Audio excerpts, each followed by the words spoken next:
런던 외곽에 잿빛거리 비바람에 흔들리는 낡은 벽돌 건물이 서 있었다. 헤이븐 하우스 한때 따뜻한 가정을 꿈꾸던 고아원이었다. 하지만 이제는 페인트가 벗겨지고 창문은 금이 가고 지붕은 비가 새는 곳이었다. 11살 소녀 릴리 카터는 2층 창문에 얼굴을 대고 있었다. 그녀의 숨결이 차가운 유리에 작은 안개를 만들었다가 사라졌다. 거리는 늘 그렇듯 황량했다. 고장난 차와 길고양이만이 눈에 들어왔다. 릴리는 이곳에서 8년을 보냈다.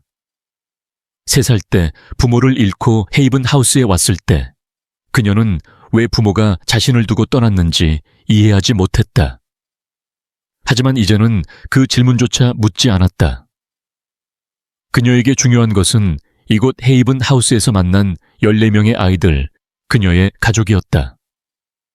그들은 혈연은 없었지만 서로의 아픔을 나누며 끈끈한 유대를 쌓았다.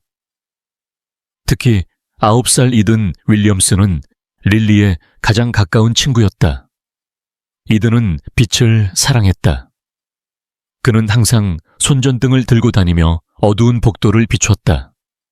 빛이 있으면 무서운 게 없어 라고 그는 말했다.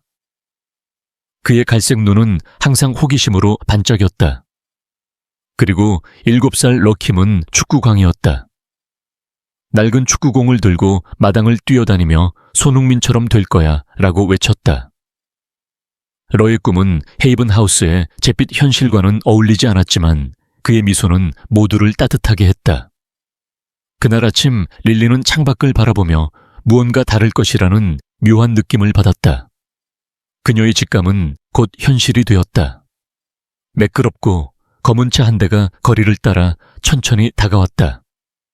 차는 너무 깨끗해서 하늘의 구름이 반사될 정도였다. 헤이븐 하우스 앞에 멈춘 차는 이곳과 어울리지 않았다.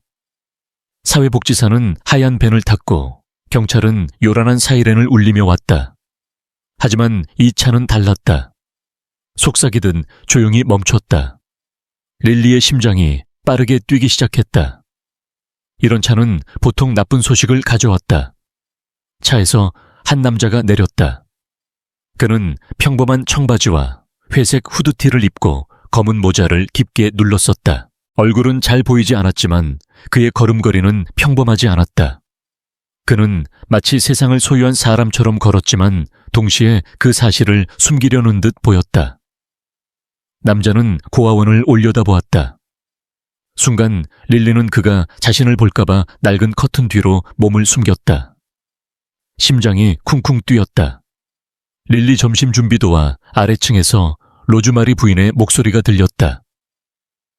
로즈마리 부인은 20년 넘게 헤이븐 하우스를 운영해온 따뜻한 여인이었다. 그녀는 회색 머리와 부드러운 미소를 지녔지만 최근 몇 달간 그녀의 눈에는 걱정이 가득했다. 고아원의 재정은 바닥났고 시당국은 문을 닫으라고 압박하고 있었다. 릴리는 커튼 사이로 다시 밖을 내다보았다. 남자가 정문으로 다가가고 있었다. 그의 눈빛이 이상했다. 그는 이곳을 처음 보는 사람이 아니라 오래전 기억하는 사람처럼 바라보고 있었다. 초인종 소리가 고아원에 울려 퍼졌다. 외로운 노래 같았다. 릴리는 계단 꼭대기로 살금살금 내려가 소리가 들리는 곳에 숨었다. 그녀는 보이지 않는 법을 잘 알았다. 고아원에서 자란 아이들은 누구나 그 기술을 터득한다. 안녕하세요. 문이 열리자 남자가 말했다. 그의 목소리는 차분했지만 힘이 있었다. 제 이름은 제임스 리입니다. 이 건물을 구매하고 싶습니다. 릴리의 뱃속이 철렁 내려앉았다. 건물을 산다고 그 말은 그들이 여기서 쫓겨난다는 뜻이었다. 15명의 아이들이 뿔뿔이 흩어질 터였다. 그녀는 나무 난간을 꽉 쥐었다. 손이 떨렸다. 리씨 죄송하지만 로즈마리 부인이 피곤한 목소리로 답했다. 이곳은 매물로 나온 곳이 아닙니다. 여긴 헤이븐 하우스 고아원입니다. 이 아이들에게는 갈 곳이 없어요. 이해합니다. 남자가 대답했다. 하지만 시에서 문을 닫으라고 압박하고 있다는 것도 압니다. 지난 겨울 난방 시스템이 2번이나 고장났죠. 지붕은 7곳에서 새고 재산세도 3달 밀렸습니다. 로즈마리 부인은 한참 동안 말이 없었다. 릴리는 숨을 참았다. 그걸 어떻게 아는 거죠?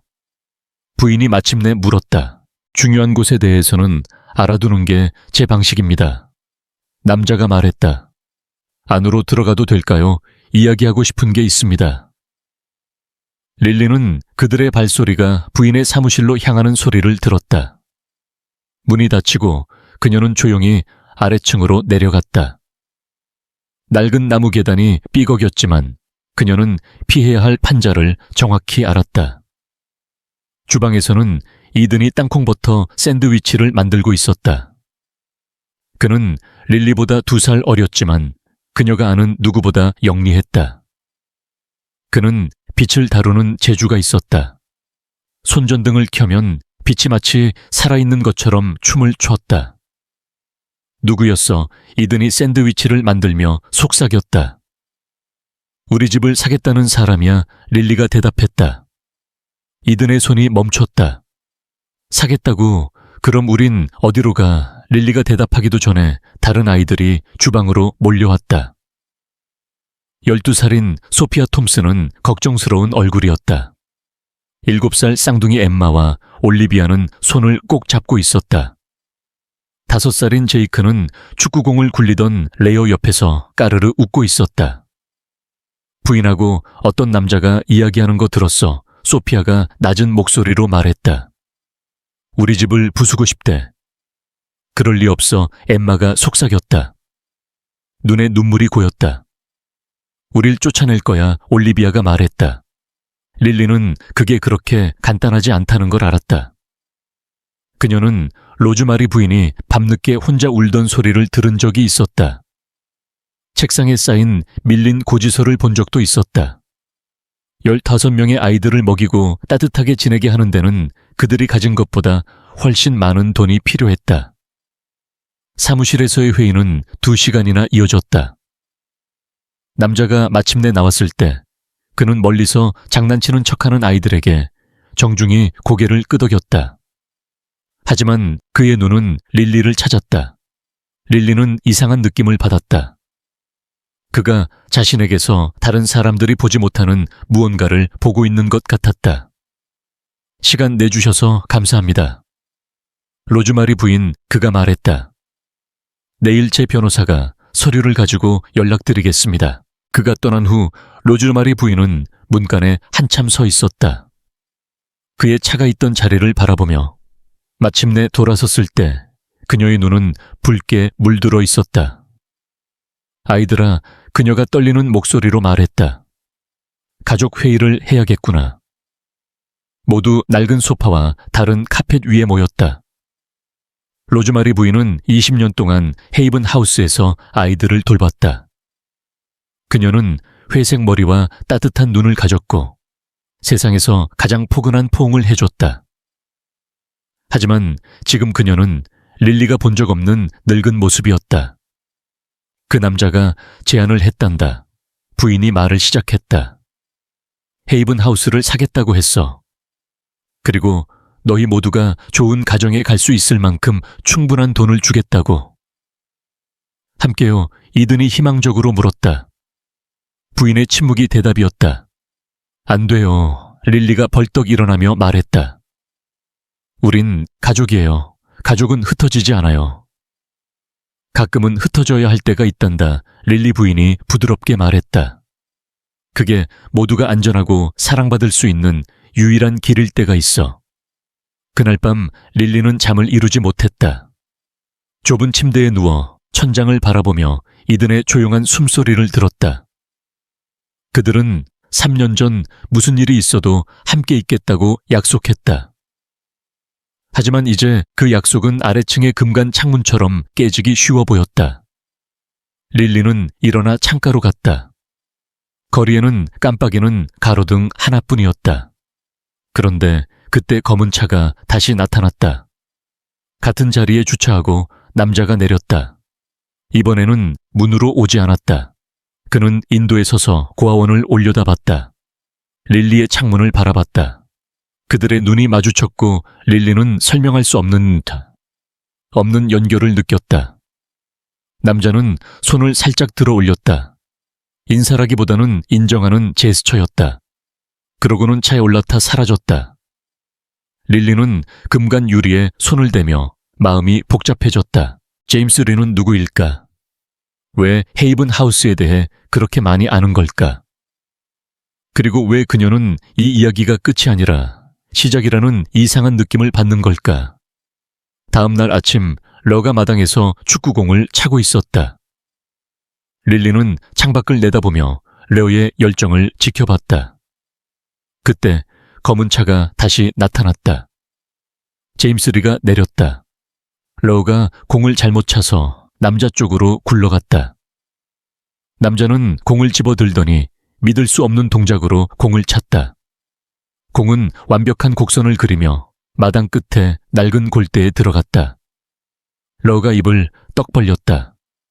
와, 아저씨, 손흥민이야. 남자는 웃으며 모자를 벗었다. 그의 얼굴이 드러났다.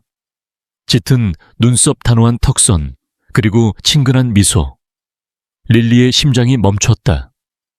그녀는 그 얼굴을 뉴스에서 축구 경기에서 본 적이 있었다. 난 그냥 제임스 리야, 그가 레오에게 말했다. 하지만 릴리는 알았다. 그는 손흥민이었다. 세계적인 축구 스타가 왜 헤이븐 하우스에 온 걸까? 로즈마리 부인의 사무실로 들어가기 전 손흥민은 마당에서 잠시 멈췄다. 그는 낡은 건물을 바라보며 깊은 생각에 잠긴 듯했다. 릴리는 그의 눈에서 무언가를 읽었다. 결심, 그리고 약속. 사무실 문이 닫히고 릴리는 계단에 앉아 생각에 잠겼다. 손흥민은 이곳을 사려는 게 아니었다. 그는 이곳을 지키려는 거였다. 하지만 왜 그 답은 헤이븐 하우스의 낡은 벽 뒤에 숨겨져 있었다. 그리고 릴리는 그 비밀을 알아내기로 결심했다. 헤이븐 하우스의 낡은 복도는 밤이 되면 더욱 어두워졌다. 릴리 카터는 침대에 누워 있었지만 잠을 이루지 못했다. 그녀의 마음은 제임스 리안이, 손흥민이 이곳에 온 이유로 가득 차 있었다. 왜 세계적인 축구 스타가 런던 외곽의 허름한 고아원에 관심을 가진 걸까? 그의 눈빛 헤이븐 하우스를 바라보던 그 깊은 시선은 단순한 호기심이 아니었다. 릴리는 침대에서 일어나 맨발로 차가운 나무 바닥을 밟았다. 이든 윌리엄스의 조용한 숨소리가 옆 침대에서 들려왔다. 그녀는 작은 손전등을 꺼내 들고 복도로 나섰다. 고아원의 낡은 벽은 달빛에 비춰 더 쓸쓸해 보였다. 그녀는 계단을 내려가 주방을 지나 지하실 문 앞에 섰다. 로즈마리 부인은 항상 지하실 문을 잠갔다. 위험한 물건이 많아 라고 부인은 말했다. 하지만 오늘 밤 문은 살짝 열려 있었다. 릴리의 심장이 빠르게 뛰었다. 그녀는 문을 밀며 손전등을 비췄다. 나무 계단이 어둠 속으로 이어졌다. 계단은 삐걱였지만 릴리는 조심스럽게 내려갔다. 지하실은 늘 그렇듯 축축한 냄새와 먼지로 가득했다. 낡은 상자와 깨진 가구가 쌓여 있었다. 하지만 무언가가 달랐다. 먼지 쌓인 바닥에 발자국이 선명했다. 누군가 최근 이곳에 다녀갔다. 릴리는 손전등을 이리저리 비추다가 구석에 숨겨진 새로운 문을 발견했다. 그 문은 금속으로 만들어졌고 작은 유리창이 달려 있었다. 과학 영화에서 보던 문 같았다. 그녀는 숨을 고르며 문 손잡이를 잡았다. 잠겨 있지 않았다. 문이 부드럽게 열렸다. 안쪽은 전혀 예상치 못한 광경이었다. 좁은 복도가 하얀 벽과 부드러운 조명으로 빛나고 있었다. 복도는 아래로 기울어져 깊숙이 이어졌다. 릴리는 망설였다. 돌아가야 할까 하지만 호기심이 그녀를 이끌었다. 그녀는 복도를 따라 걸었다. 발소리가 메아리쳤다. 2분쯤 걸었을까. 복도는 넓은 방으로 이어졌다. 방은 파일 캐비닛과 벽을 가득 채운 사진들로 가득했다. 릴리는 손전등을 들어 사진을 비췄다. 숨이 멎을 것 같았다. 사진 속 아이들은 모두 헤이븐 하우스에 낡은 유니폼을 입고 있었다. 어떤 사진은 최근 것 같았지만 다른 것들은 수십 년 전의 옷차림이었다. 하지만 모든 사진 속 아이들은 행복해 보였다. 자신들이 특별하다는 것을 아는 듯한 눈빛이었다. 릴리는 사진을 하나씩 훑었다. 몇몇 얼굴은 낯이 익었다. 왜일까? 그녀는 한 구석에서 충격적인 것을 발견했다. 손흥민의 사진이었다. 젊은 시절의 그가 헤이븐 하우스 마당에서 축구공을 차고 있었다. 사진 아래 이름표에는 손흥민 2005년 방문자라고 적혀 있었다. 방문자, 그는 여기서 자란 게 아니었다. 릴리의 머리가 혼란스러웠다. 그녀는 옆에 놓인 파일 캐비닛을 열었다. 안에는 현재 헤이븐 하우스에 사는 아이들의 파일이 있었다. 그녀는 자신의 파일을 찾아 떨리는 손으로 열었다. 릴리 카터 전자기기와 비정상적인 상호작용. 컴퓨터와 전화가 근처에 있을 때 성능이 향상됨. 패턴 인식 및 예측 능력 우수. 고급 관찰 권장. 릴리는 숨을 쉴 수 없었다. 고급 관찰, 이게 무슨 뜻일까? 이든의 파일도 있었다. 이든 윌리엄스 빛 조작 능력. 손전등 및 광원 근처에서 빛의 움직임을 제어. 창의적 표현 가능성 높음. 쌍둥이 엠마와 올리비아의 파일은 그들이 서로의 생각을 공유한다고 적혀 있었다. 레오의 파일은 놀라웠다. 레오킴, 초인적인 속도와 반응성. 운동 능력에서 비정상적인 잠재력. 이건 사회복지사의 서류가 아니었다. 누군가 그들을 관찰하고 있었다. 누가 왜 그때 위층에서 발소리가 들렸다. 누군가 지하실로 내려오고 있었다. 릴리는 파일을 덮고 황급히 복도로 돌아갔다. 금속 문을 닫고 지하실 계단을 올라가려는데 로즈마리 부인이 지하실 문 앞에 서 있었다. 그녀는 낡은 가운을 입고 걱정스러운 표정이었다. 릴리, 여기서 뭐 하는 거니? 부인이 물었다. 잠이 안 와서요. 릴리가 솔직히 대답했다. 소리가 들려서 괜찮은지 확인하려고요. 부인은 지하실을 둘러봤다. 그녀의 시선이 새로운 문이 있는 곳에 잠시 머물렀지만 아무 말도 하지 않았다. 자, 다시 자러 가자, 부인이 부드럽게 말했다. 계단을 오르며 릴리의 머리는 질문으로 가득 찼다. 부인은 그 문을 봤지만 왜 아무 말도 안 했을까? 사진과 파일을 아는 걸까? 부인 릴리가 침실 문 앞에서 말했다. 헤이븐 하우스에서 얼마나 오래 일하셨어요? 20년이야, 릴리. 왜 묻지 전에 여기 살던 아이들을 만난 적 있으신가요? 부인의 표정이 미묘하게 변했다. 몇 명은, 그들 중엔 멋진 일을 해낸 아이들도 있단다.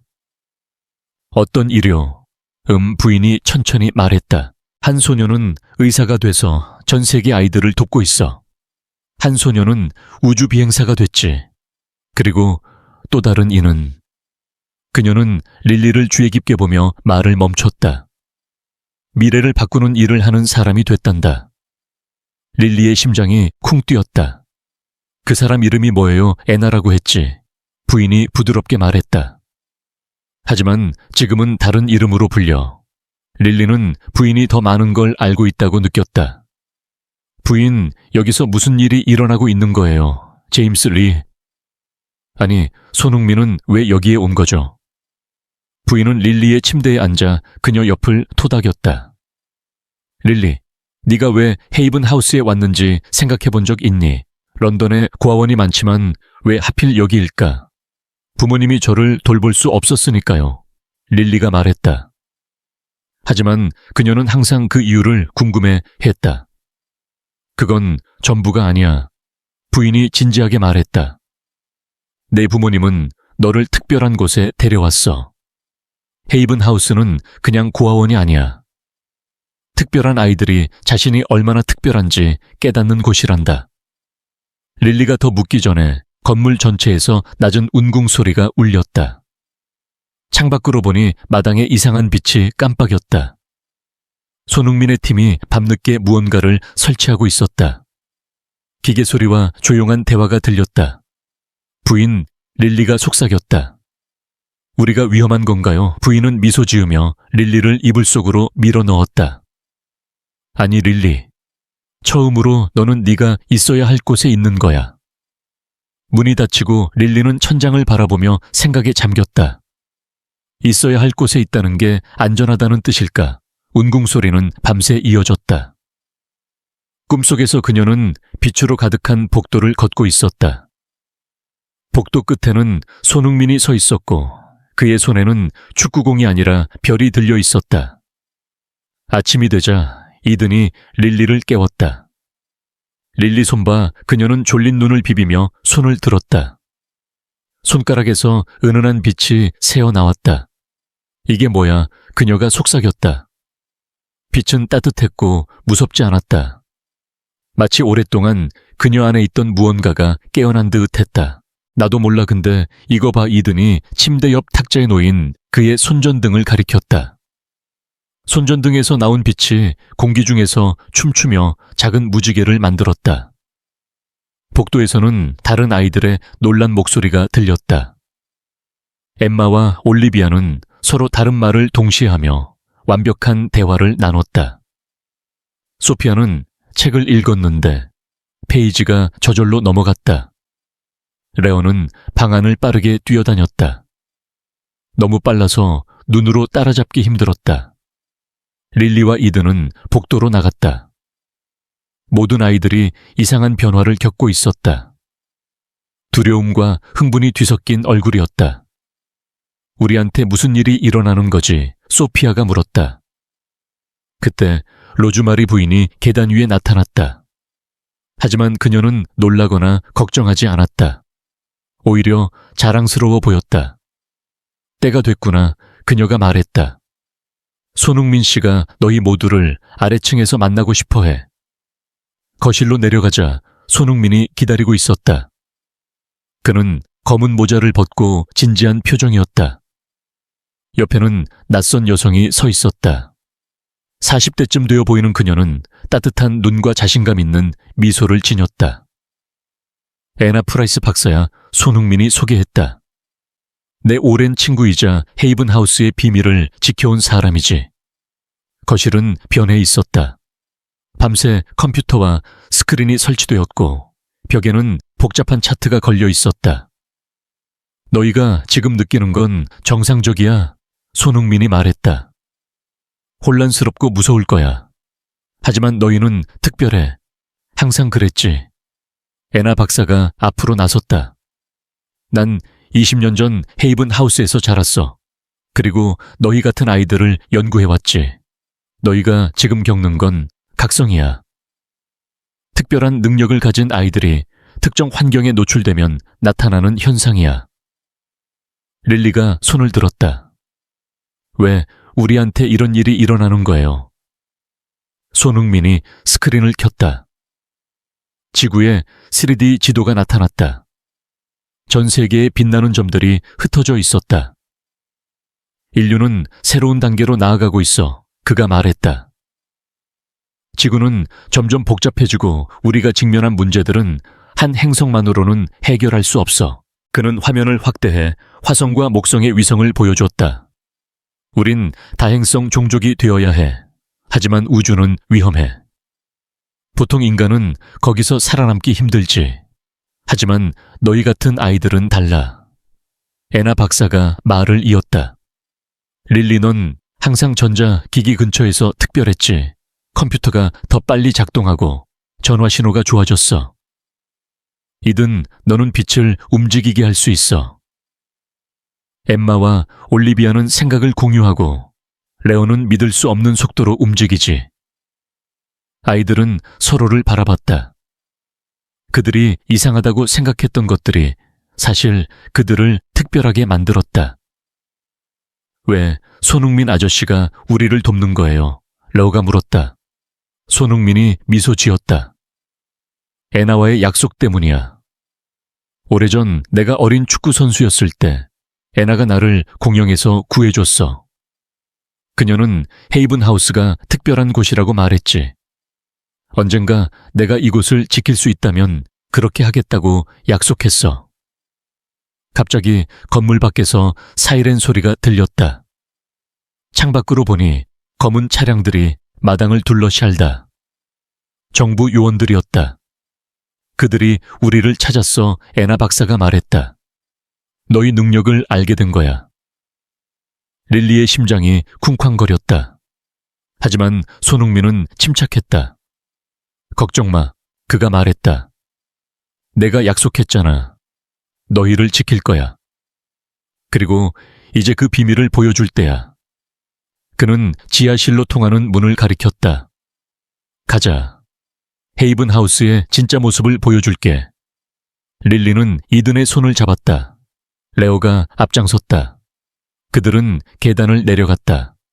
지하실은 더 이상 낡은 창고가 아니었다. 매끄러운 금속 벽과 빛나는 조명으로 가득한 거대한 공간이 펼쳐졌다. 그리고 그 중심에는 믿을 수 없는 것이 있었다. 우주선이었다. 생명체처럼 숨 쉬는 듯한 빛나는 우주선. 손흥민이 말했다. 이건 오로라야. 너희를 위해 만들어진 거지. 릴리는 그 우주선을 보며 가슴이 뛰었다. 이곳에서 시작된 비밀은 그녀의 삶을 그리고 세상을 영원히 바꿀 터였다. 헤이븐 하우스의 거실은 이제 더 이상 낡은 고아원의 일부가 아니었다. 손흥민과 그의 팀이 밤새 설치한 첨단 장비들로 가득 차 있었다. 컴퓨터 화면은 복잡한 데이터와 지구 곳곳의 빛나는 점들로 반짝였고 벽에는 이해할 수 없는 차트와 다이어그램이 걸려 있었다. 릴리 카터는 이든 윌리엄스 레어킴 그리고 다른 12명의 아이들과 함께 거실 한가운데 서 있었다. 그들의 손과 눈에서는 은은한 빛이 새어나왔다. 방금 전 지하에서 본 우주선 오로라의 모습이 릴리의 머릿속을 떠나지 않았다. 그 우주선은 단순한 기계가 아니었다. 살아있는 생명체처럼 숨쉬었고 그녀와 연결된 듯한 느낌을 주었다. 하지만 지금 그들은 새로운 위협에 직면해 있었다. 창밖에서는 검은 차량들이 마당을 에워싸고 정부 요원들이 무장한 채 건물로 다가오고 있었다. 사이렌 소리가 점점 가까워졌다. 그들이 우리를 찾았어. 애나 프라이스 박사가 스크린을 보며 말했다. 그녀의 목소리는 침착했지만 눈에는 긴장이 스쳐갔다. 영국 내무부에서 보낸 요원들이야. 너희 능력을 감지했어. 연구시설로 데려가려는 거야. 릴리의 심장이 쿵쾅거렸다. 연구시설 그 말은 그들이 다시 뿔뿔이 흩어지고 실험실의 쥐처럼 갇히게 된다는 뜻이었다. 그녀는 이든의 손을 꽉 잡았다. 이든의 손가락에서 나오는 빛이 그녀를 안심시켰다. 우릴 못 데려가. 레오가 단호히 말했다. 그의 작은 몸은 긴장으로 떨렸지만 눈은 결의로 빛났다. 내가 빠르게 달려서 저들을 따돌릴게. 손흥민이 레오의 어깨에 손을 얹었다. 너의 속도는 대단하지만 지금은 싸울 때가 아니야. 우리는 그들에게 우리가 누구인지 보여주어야 해. 그는 아이들을 둘러보며 말했다. 너희는 두려워할 대상이 아니야. 너희는 희망이야. 세상은 그걸 알아야 해. 로즈마리 부인이 앞으로 나섰다. 그녀의 회색 머리가 아침 햇살에 반짝였다. 손흥민 씨 말이 맞아. 너희는 특별해. 그리고 그 특별함을 숨길 필요는 없어. 그녀의 목소리는 부드러웠지만 힘이 있었다. 릴리는 부인의 눈에서 자부심을 읽었다. 하지만 두려움도 있었다. 정부 요원들이 문을 두드리는 소리가 들렸다. 헤이븐 하우스 문을 열어 당장 아이들을 넘겨 굵은 남자의 목소리가 건물을 울렸다. 애나 박사가 키보드를 빠르게 두드렸다. 보안 시스템을 활성화했어. 문을 잠갔다.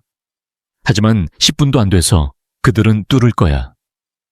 손흥민은 침착하게 스크린을 켰다. 그럼 10분 안에 세상을 바꾸자. 그는 아이들에게 미소 지었다. 너희 준비됐지? 릴리는 이든, 레어, 소피아, 엠마, 올리비아를 바라봤다. 그들의 얼굴에는 두려움과 흥분이 섞여 있었다. 우린 준비됐어요. 그녀가 말했다. 손흥민의 팀은 즉시 움직였다. 그들은 거실에 카메라와 위성 장비를 설치했다. 몇 분 만에 헤이븐 하우스는 전 세계로 생중계할 수 있는 방송국으로 변했다. 우린 너희 능력을 세상에 보여줄 거야. 손흥민이 말했다. 그들이 너희를 두려워하지 않도록 너희가 인류의 미래라는 걸 알게 해줄 거야. 릴리의 손이 떨렸다. 세상 전체가 그들을 볼 거라니. 하지만 그녀는 더 이상 숨고 싶지 않았다. 그녀는 자신이 누구인지 무엇을 할 수 있는지 보여주고 싶었다. 방송이 시작되기 직전 애나 박사가 아이들에게 다가왔다. 그냥 너희 자신을 보여줘. 너희가 무엇을 할 수 있는지, 그리고 어떤 마음을 가지고 있는지. 그녀의 따뜻한 눈이 아이들을 하나씩 훑었다. 너희는 이미 가족이야. 그걸 세상도 보게 해줘. 카메라에 빨간 불빛이 켜졌다. 손흥민이 앞으로 나섰다. 안녕하세요. 저는 손흥민입니다. 오늘 여러분은 믿을 수 없는 것을 보게 될 겁니다. 이곳 헤이븐 하우스의 아이들은 특별합니다. 그들은 인류가 우주로 나아가는 길을 열어줄 열쇠입니다. 그는 릴리에게 손짓했다. 릴리 보여줄래? 릴리는 심호흡을 하고 방송 장비로 다가갔다. 그녀가 손을 뻗자 컴퓨터 화면이 갑자기 밝아졌다. 데이터가 폭포처럼 흘렀고 카메라 렌즈가 자동으로 초점을 맞췄다. 위성 신호가 더 선명해졌다. 저는 어떻게 하는지 모르지만 릴리가 카메라를 보며 말했다. 컴퓨터랑 전자기기가 저랑 있으면 더 잘 작동해요. 항상 그랬어요. 이든이 다음으로 나섰다. 그는 손전등을 꺼내 켰다. 빛이 공기 중에서 춤추며 방을 무지개로 물들였다. 그는 손을 움직여 빛을 나비 모양으로 만들었다. 나비가 방 안을 날아다녔다. 저는 빛을 움직일 수 있어요. 이든이 수줍게 말했다. 엠마와 올리비아는 방 반대편에 서서 대화를 시작했다. 그들의 목소리가 완벽하게 조화를 이루며 서로의 말을 미리 아는 듯 이어졌다. 소피아는 책을 펼쳤다. 페이지가 저절로 넘어가며 그녀가 읽는 속도에 맞췄다. 저는 책을 읽으면 모든 걸 기억해요. 그녀가 말했다. 러우가 앞으로 뛰쳐나왔다. 그는 방 안을 순식간에 돌았다. 너무 빨라서 그의 모습이 흐릿해졌다. 저는 빠르게 달릴 수 있어요. 그가 웃으며 말했다. 전 세계의 시청자들은 숨을 죽였다. 소셜미디어는 즉시 폭발했다. 바발 헤이븐하우스 아이들 해시태그가 순식간에 전 세계 트렌드 1위가 되었다. 어떤 사람들은 가짜라고 했지만 훨씬 더 많은 사람들이 기적이라고 불렀다. 하지만 요원들은 멈추지 않았다. 문을 부수는 소리가 점점 커졌다. 시간이 없어 애나 박사가 말했다. 그들이 곧 들어올 거야. 그때 레오가 창밖을 보더니 소리쳤다. 내가 저들을 막을게. 그는 문으로 달려갔다. 레오 안 돼. 릴리가 외쳤다. 하지만 레오는 이미 밖으로 뛰쳐나갔다. 그의 몸은 빛처럼 움직였다. 요원들이 그를 잡으려 했지만 그는 너무 빨랐다. 레오는 마당을 돌며 요원들의 주의를 끌었다. 한 요원이 그를 향해 달려들었지만 레오는 순식간에 옆으로 피하며 요원을 넘어지게 했다. 와, 레오 이든이 창가에서 외쳤다. 하지만 릴리는 걱정으로 가슴이 조였다. 레오는 빠르지만 혼자였다. 우리가 도와야 해. 그녀가 말했다. 손흥민이 고개를 끄덕였다. 맞아. 함께 싸우자. 그는 아이들에게 말했다. 레오를 도우면서 세상에 너희가 어떤 팀인지 보여줘. 릴리는 방송 장비를 조작했다.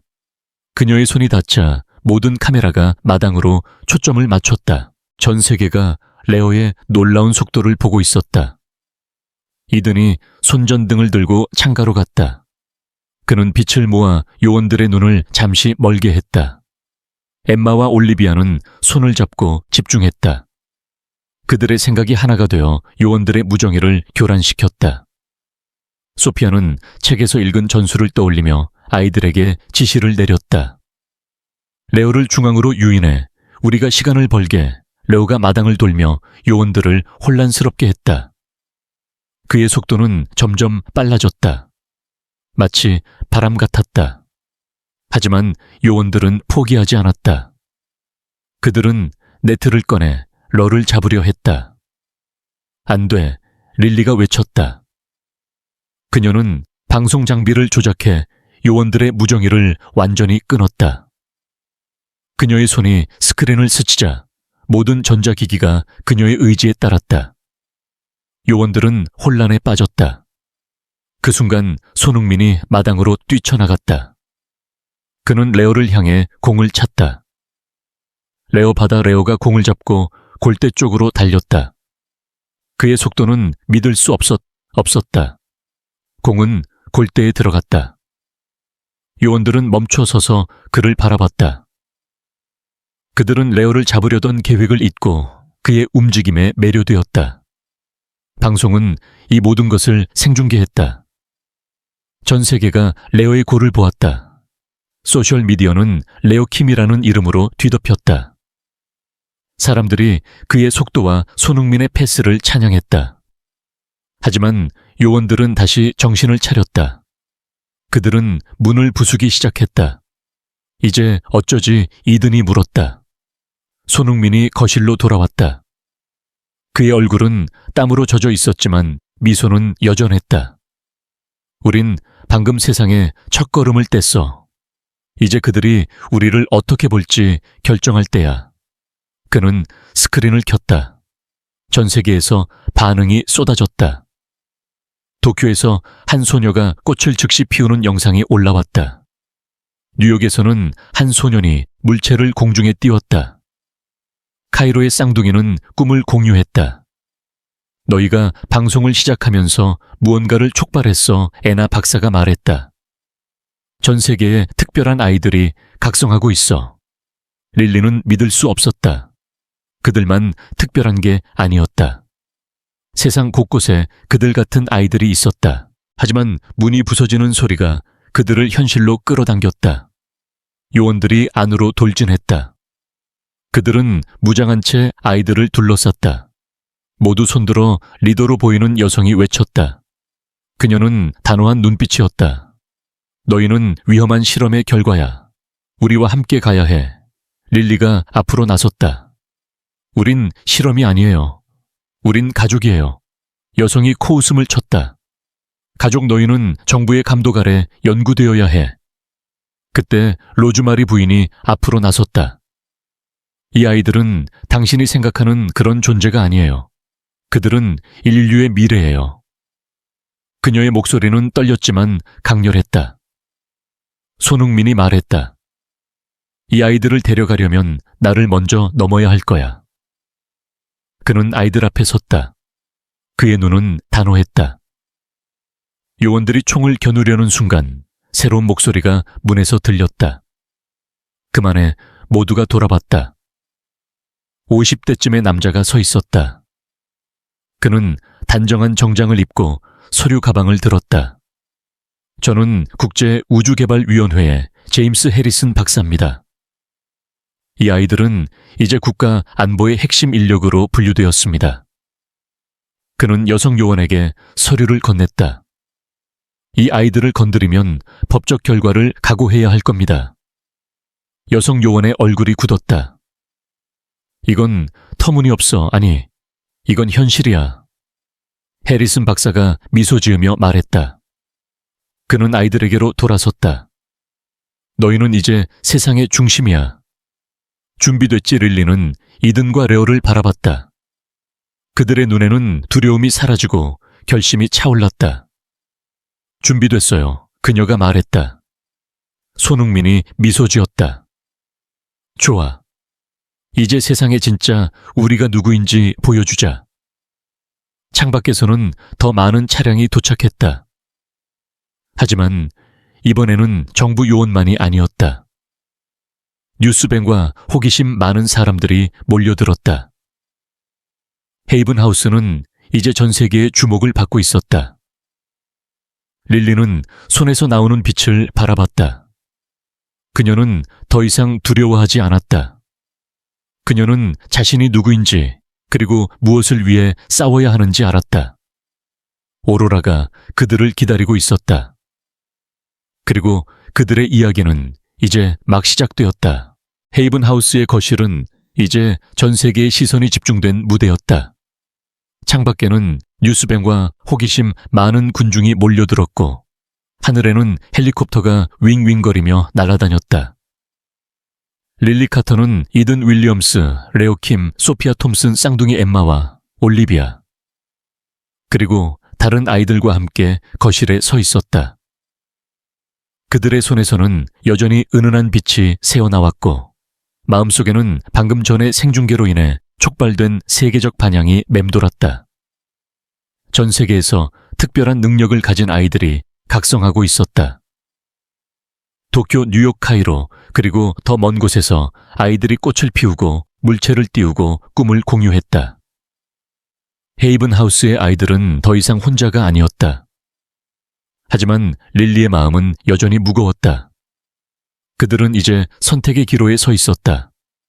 손흥민이 지하에서 보여준 우주선 오로라는 단순한 탈출 수단이 아니었다. 그것은 인류를 우주로 이끌 새로운 시작이었다. 그리고 그 시작에는 아이들의 능력이 필요했다. 손흥민은 거실 한가운데 서서 아이들을 바라봤다. 그의 눈은 따뜻했지만 결단력으로 가득 차 있었다. 너희는 이제 세상을 바꿀 기회를 얻었어. 그가 씨앗다. 하지만 그 기회는 큰 책임을 동반해. 오늘 너희는 선택해야 해. 지구에 남을지 아니면 오로라와 함께 우주로 나아갈지. 로즈마리 부인이 아이들 곁에 앉았다. 그녀의 회색 머리는 햇빛에 반짝였고 눈에는 사랑과 걱정이 뒤섞여 있었다. 어떤 선택을 하든 너희는 우리 가족이야. 그녀가 부드럽게 말했다. 그건 절대 변하지 않아. 애나 프라이스 박사가 스크린을 켰다. 화면에는 오로라의 모습이 떠올랐다. 그 우주선은 금속과 빛으로 이루어진 생명체 같았다. 표면은 부드럽게 물결치며 색을 바꿨고 마치 숨을 쉬는 듯한 웅궁 소리가 방 안을 채웠다. 오로라는 단순한 우주선이 아니야. 애나가 설명했다. 그녀는 살아있어. 그리고 너희 능력 없이는 완전히 작동하지 않아. 너희는 그녀의 심장이야. 릴리는 화면 속 오로라를 바라봤다. 그녀는 지하에서 오로라의 표면을 만졌을 때 느껴졌던 따뜻한 연결감을 떠올렸다. 그 우주선은 그녀를 부르는 것 같았다. 하지만 지구를 떠난다는 건 헤이븐하우스를, 로즈마리를 그리고 이곳에서의 모든 추억을 두고 가는 걸 의미했다. 이든이 릴리의 손을 잡았다. 너무 무서워 그가 속삭였다. 하지만 멋지기도 해. 우리가 정말 우주로 갈 수 있을까? 레오가 앞으로 나섰다. 그의 눈은 여전히 축구공을 찰 때처럼 반짝였다. 우주에서도 축구할 수 있겠지. 손흥민 아저씨가 가르쳐 줄 거야. 손흥민이 웃었다. 러 우주 축구는 새로운 도전이야. 하지만 너라면 할 수 있어. 그때 문이 열리고 새로운 인물이 들어왔다. 50대 후반의 여성이었다. 그녀는 단정한 옷차림과 온화한 미소를 지녔다. 안녕하세요. 그녀가 말했다. 저는 엘리자베스 첸 박사예요. 30년 전 헤이븐하우스에서 자랐다. 아이들은 놀란 눈으로 그녀를 바라봤다. 엘리자베스는 혼자가 아니었다. 뒤이어 우주비행사 제이콥 리 노벨상 수상자 마리아 고메즈 그리고 빛으로 그림을 그리는 예술가 아미르 칸이 들어왔다. 그들은 모두 헤이븐하우스의 옛 거주였다. 우리는 너희와 같은 길을 걸었어. 제이콥이 말했다. 그는 우주복처럼 보이는 재킷을 입고 있었다. 우리도 특별한 능력을 발견했지. 그리고 그 능력으로 세상을 바꿨어. 마리아가 말을 이었다. 헤이븐 하우스는 단순한 고아원이 아니야. 이곳은 인류의 미래를 준비하는 곳이야. 우리처럼 너희도 그 일의 일부가 될 수 있어. 릴리가 손을 들었다. 하지만 왜 우리예요? 왜 하필 헤이븐 하우스죠? 엘리자베스가 미소 지었다. 이 땅 자체가 특별해. 헤이븐 하우스는 지구의 에너지 흐름이 모이는 곳에 있어. 그 에너지가 너희 능력을 깨우는 거야. 그녀는 스크린을 가리켰다. 화면에는 헤이븐 하우스를 비롯한 12개의 장소가 빛났다. 세계 곳곳에 이런 장소가 있어. 그리고 그곳에서 자란 아이들이 우주로 나아가 인류를 연결해. 애나 박사가 앞으로 나섰다. 그녀의 목소리는 낮았지만 강렬했다. 나는 20년 전 그 선택을 했어. 하지만 우주로 가지 않았어. 지구에 남아서 헤이븐 하우스를 지켰지. 그건 내 선택이었어. 하지만 후회도 있어. 내가 놓친 기회들을 생각하면. 그녀는 말을 멈추고 아이들을 바라봤다. 너희는 나와 달리 선택할 수 있어. 릴리는 애나의 눈에서 깊은 슬픔을 읽었다. 그녀는 우주를 보지 않은 삶을 살았지만 그 대신 아이들을 위해 헌신했다. 애나 이모 왜 손흥민 아저씨를 도운 거예요? 소피아가 물었다. 애나가 미소 지었다. 흥민은 오래전 런던에서 공영에 빠진 어린 축구 선수였어. 내가 그를 도왔고 그는 약속했지. 언젠가 헤이븐 하우스를 지킬 수 있다면 그렇게 하겠다고. 손흥민이 고개를 끄덕였다. 그 약속을 지키기 위해 내가 여기 있는 거야. 하지만 이제 너희가 선택할 차례야. 그는 오로라의 이미지를 확대했다. 화면에는 우주선 내부가 펼쳐졌다. 복도와 방들은 마치 살아있는 생물처럼 부드럽게 움직였다. 오로라는 너희를 우주로 데려갈 뿐만 아니라 너희의 집이 될 거야. 그곳에서 너희는 배우고 자라고 꿈을 이룰 수 있어. 엠마가 올리비아의 손을 잡았다. 하지만 여기서도 꿈을 꿀 수 있잖아요. 왜 우주로 가야 해요? 제이콥이 대답했다. 지구는 우리의 고향이야.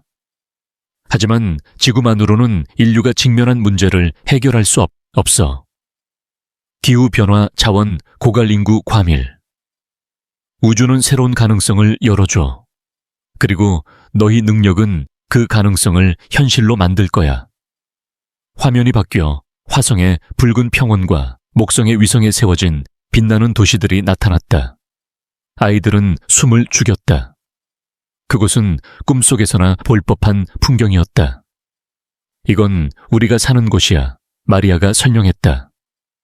우리는 지구와 우주를 연결하는 다리야. 너희도 그 다리의 일부가 될 수 있어.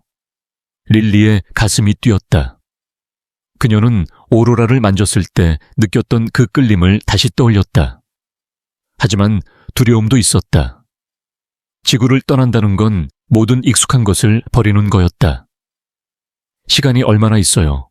소피아가 물었다. 애나가 시계를 봤다.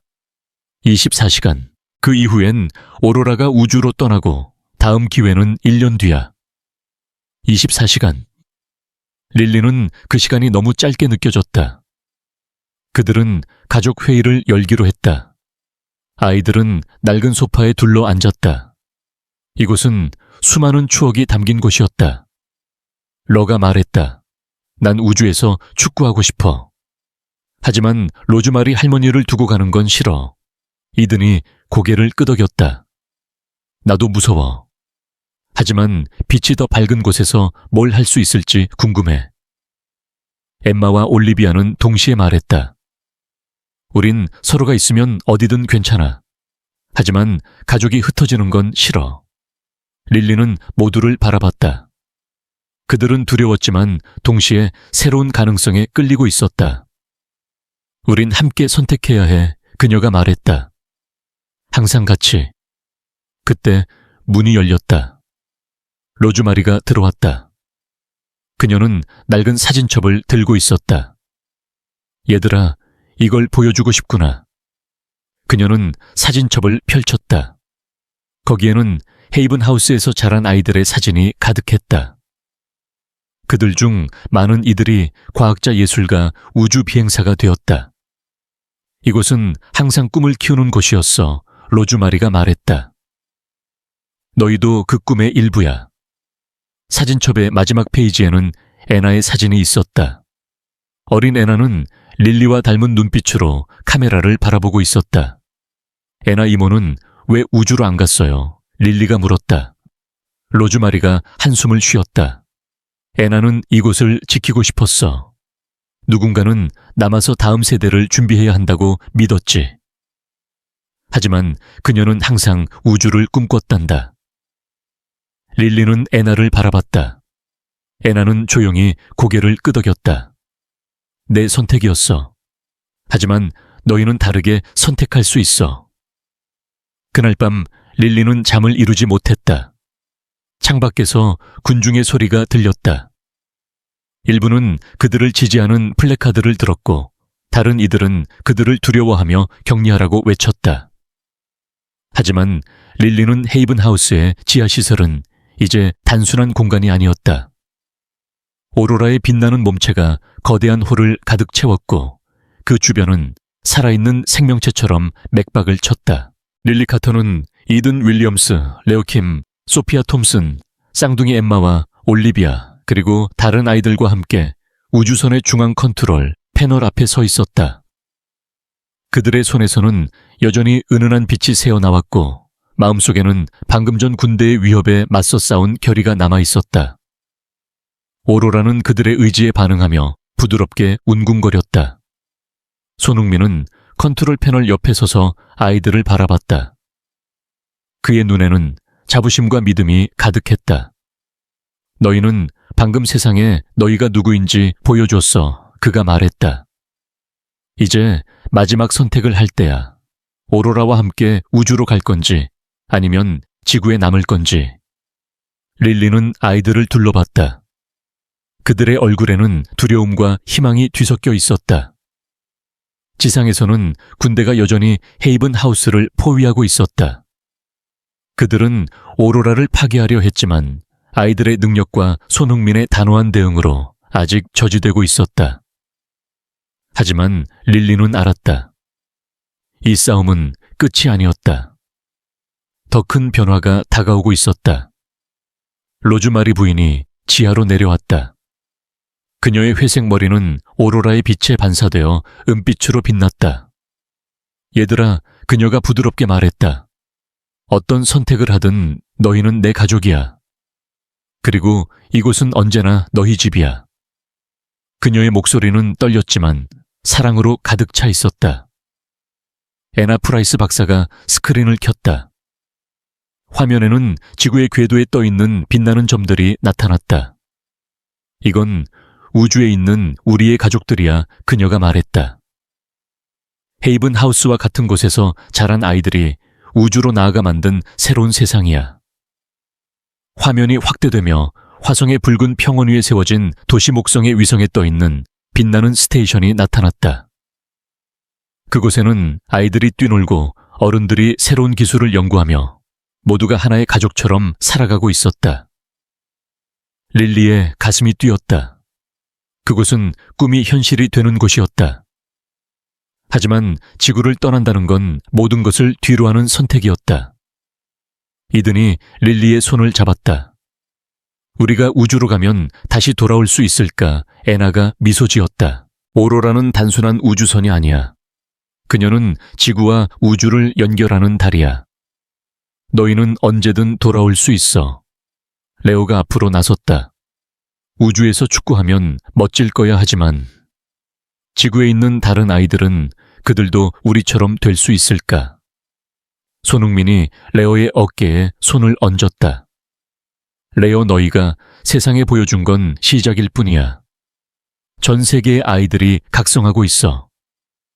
그리고 너희가 그들을 이끌 수 있어. 그는 스크린을 가리켰다.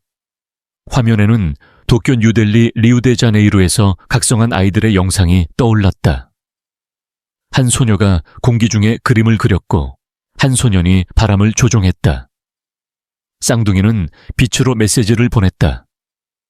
너희는 그들의 희망이야. 손흥민이 말했다.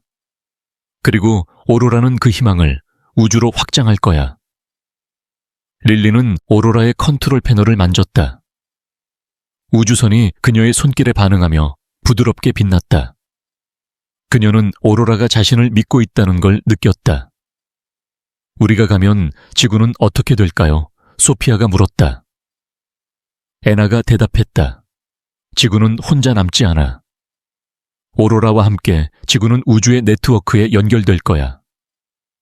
자원기술 지식을 공유하며 더 나은 세상이 될 거야. 엠마와 올리비아가 동시에 말했다. 하지만 사람들이 우릴 두려워하면 어쩌죠? 손흥민이 미소 지었다. 그들은 두려워하는 게 아니야. 변화를 두려워하는 거지. 너희가 보여줘야 해. 변화가 두려운 게 아니라 새로운 시작이라는 걸. 그때 스크린에 새로운 영상이 떠올랐다. 국제 우주 정거장에서 보내온 실시간 피드였다. 우주 정거장 주변에 빛나는 우주선들이 나타났다. 그들은 오로라와 닮은 모습이었다. 저건 뭐예요? 이든이 속삭였다. 애나의 눈이 반짝였다. 그건 너희의 가족이야. 우주로 나아간 헤이븐 하우스의 옛 아이들, 그리고 다른 시설에서 자란 이들이야. 화면에 한 여성이 나타났다. 그녀는 30대 중반쯤 되어 보였고 릴리와 닮은 눈빛을 가졌다. 안녕 릴리, 그녀가 말했다. 난 사라첸 너희 어머니야. 릴리의 숨이 멎었다. 어머니 그녀는 부모가 자신을 버렸다고 믿으며 자랐다. 하지만 이제 그 믿음이 흔들렸다. 사라의 목소리는 따뜻했다. 너희를 떠난 건 사랑하지 않아서가 아니야. 너희가 지구에서 자라며 능력을 키워야 했기 때문이야. 이제 우린 다시 만났어. 화면에 다른 얼굴들이 나타났다.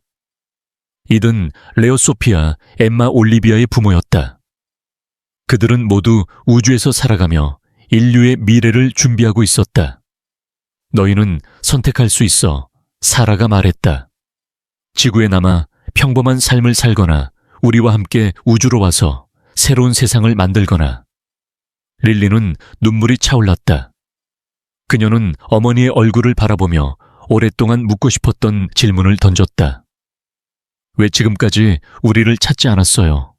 사라의 눈에도 눈물이 고였다. 우린 항상 너희를 지켜봤어. 하지만 너희가 스스로 선택할 때까지 기다려야 했어. 이제 그때가 왔어. 화면이 바뀌며 우주 스테이션의 모습이 나타났다. 그곳에는 아이들이 뛰놀고 어른들이 기술을 연구하며 모두가 하나의 가족처럼 살아가고 있었다. 이건 너희가 살 곳이야, 사라가 말했다. 지구와 우주를 연결하는 새로운 집. 릴리는 아이들을 바라봤다. 그들의 눈에는 놀라움과 갈망이 있었다. 우린 함께 선택할 거예요, 그녀가 말했다. 항상 그랬듯이. 손흥민이 고개를 끄덕였다. 그럼 오로라에게 물어보자. 그녀는 너희의 선택을 기다리고 있어. 오로라의 목소리가 울렸다. 릴리, 이든, 레오, 소피아, 엠마, 올리비아, 그리고 모든 아이들아. 너희는 내 심장이야. 함께라면 우리는 별들 사이를 여행할 수 있어. 우주선의 벽이 밝아졌다. 화면에는 지구와 우주를 연결하는 빛의 네트워크가 나타났다. 그 네트워크는 살아있는 것처럼 움직였다. 이건 우리의 미래야, 오로라가 말했다. 지구는 고립된 행성이 아니야. 우주의 일부야. 릴리는 오로라의 패널에 손을 올렸다. 그녀는 우주선과 하나가 되는 느낌을 받았다. 그녀의 능력이 오로라를 깨웠다. 우주선이 완전히 살아났다.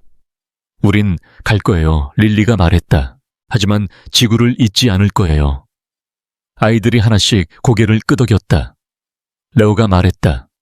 우주 축구로 세상을 깜짝 놀라게 할게. 이든이 웃었다. 내 빛으로 우주를 밝힐게. 엠마와 올리비아가 말했다.